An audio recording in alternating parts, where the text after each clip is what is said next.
Dr. Brandy Spalding here, Executive Director of the Ohio State Chiropractic Association. We are day 2 of convention, and we're taking this opportunity to interview some of our doctors. Joining us now is Dr. Robert Ault, immediate past president of the OSCA. Thanks for having me.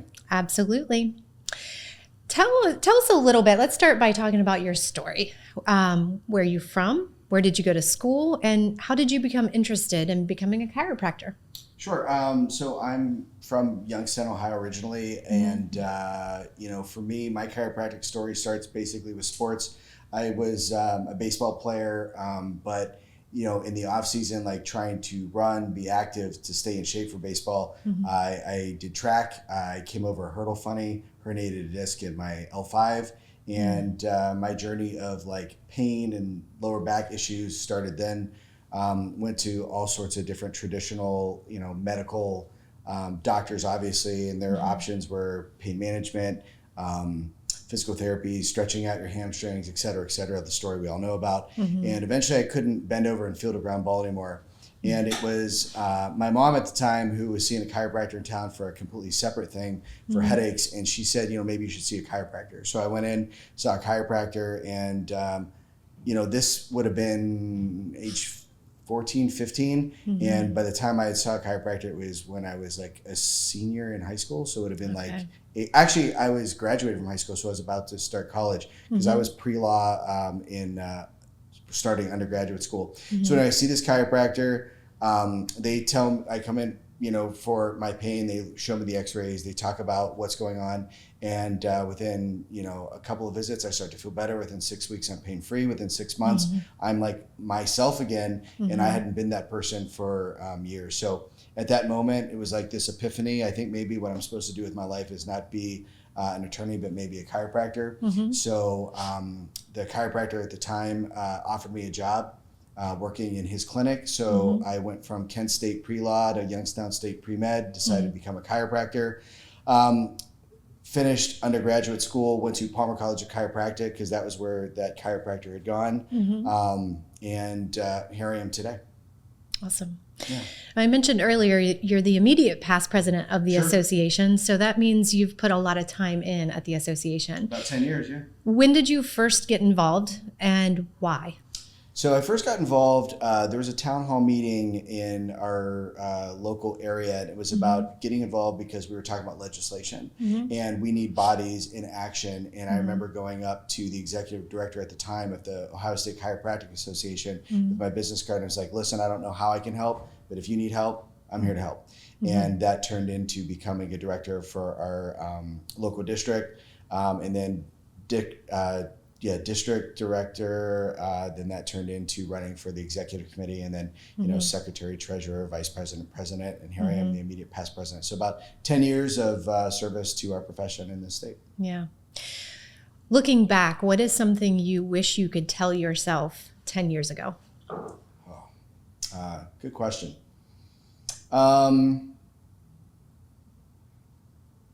think the thing I would say is that of all, academics are important, lots of things are important, but I think it's the relationships.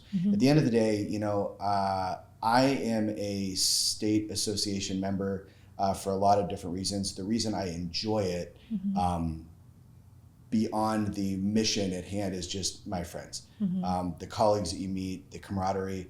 Some of my best friends in the world, you included, I met through this profession and this association. So I wouldn't have you, I wouldn't have so many of these other friends that I have, this commonality. But the reality is that I'm friends with you in spite of chiropractic, included with chiropractic. So I think if 10 years ago I realized that, be open to the relationships and the camaraderie that you would get with meeting all these other people at this group. Yeah.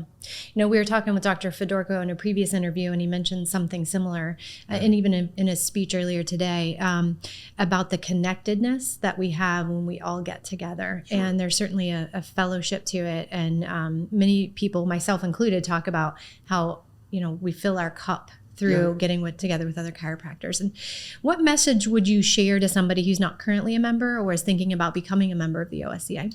I mean, what I would say is that, you don't know what you don't know. I think just get out of your comfort zone and show up to a local meeting, come to a convention, come to an event, and you'll see that, straight up and down, like love for the group and love for your fellow person.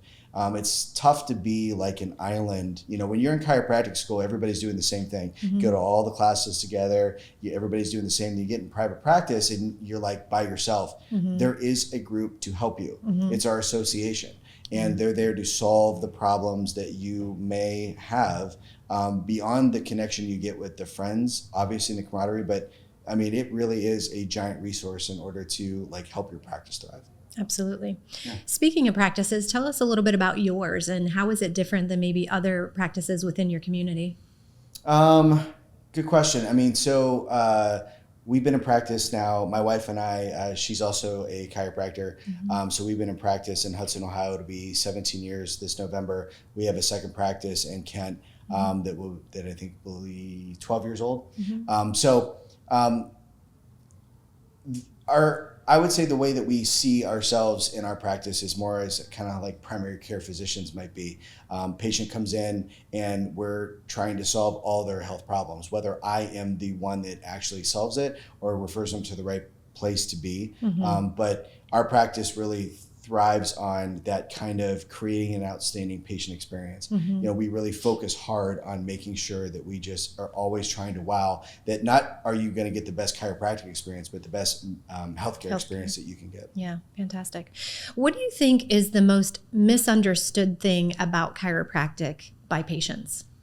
I think a lot of people come in here, you know, now we're in the day and age of like social media. So they come in and they see some social media influencer like doing an adjustment and they think that that's what it is. The misconception is that we're physicians, you know, and they come in and they're, I think the funniest thing that patients will say sometimes is like, oh, wow, this is like I'm being at a doctor's office, meaning that, you know, we take a history, we really listen to them, we do a full orthopedic neurological exam, there's x-rays involved, those types of things. So I think it's interesting. The misconception is they're going to lay on a table, they're going to hear like loud noises and they're going to go, ooh, that feels better.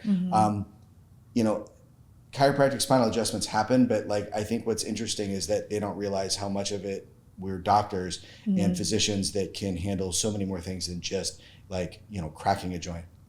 A patient-centered approach to their overall health. Yeah. And they love it because the reality is, I think the statistical average when you go see a medical doctor, I think you get 16 minutes a year, you know, 8 minutes every 6 months with your physician. And they're like blown away when they're spending so much time and people are actually asking them questions. And they're like, this is unbelievable. People ask me questions, do all this stuff, and I didn't even get like a medication. They just really care about how my body functions and how to stay healthy. Yeah, it's really, really fun. Awesome. Yeah. So this is your first convention as the immediate past president. How does that feel different to you?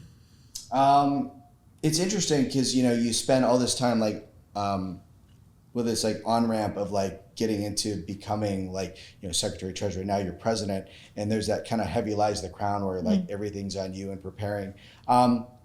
What I would say is that it's definitely less stressful, but it's also kind of weird in the sense that you're like, you know, and you and I work together so closely that, you know, you're so used to being, for lack of a better word, the boss of things. And now you get to see the people that follow up behind you doing an amazing job. Our current president, Dr. Mike Cafaro, is doing an amazing job. Our board's done an amazing job. And it's, you know, it's fun to see, like, honestly, the succession of people stepping into those roles. Because, you know, at the time when you're at the top, you're like, nobody can do what I do. And the reality is, no, lots of people can do what you do. And everybody has a different approach. But I think Dr. Cafaro and our board and our executive committee has been amazing this year. I'm proud of them. Oh, that's great. Yeah. That's awesome. So earlier in the weekend, you won an award, CPAC Donor of the Year. That award is given to the person who makes the largest contribution throughout the year to our CPAC campaign. Why is that important to you, and why should it be important to other people in our profession? Sure. I think, like I said, like during you know, my speech when I got the award, like if you want big legislative wins, you have to have a big legislative fund. And a lot of people don't realize it takes a lot of money in order to get even minor wins. And so, you know, when you're in undergrad or like when you're in grade school, you're like, I'm just a bill on Capitol Hill. It's not that simple. I mean, just having a good idea is one thing. Having a good idea and getting a legislator to want to endorse that and push that thing forward is one thing, but like you have to have money behind that in order to get leverage to make this thing through. And so to me, I want progress with our profession. I want us to be, have even more inclusion. I want patients to have better access. I want them to have real choice.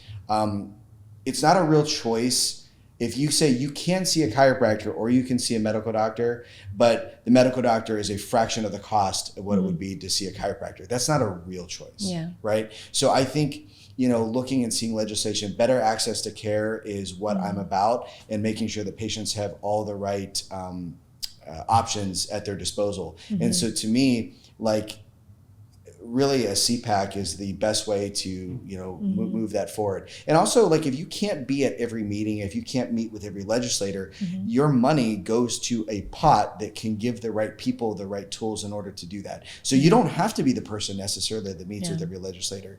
But the reality is that, again, like, if you want big legislative wins to move our profession forward, you need a healthy legislative fund. Yeah. That's a good point, and probably one that everybody doesn't fully have an appreciation for. Sure. Well, we appreciate your commitment to not only your patients and the profession, but the association, and to those legislative efforts that will move our profession forward in Ohio. So congratulations, very well deserved, and thank you for being here with us today. Happy to be here, so thanks for having me.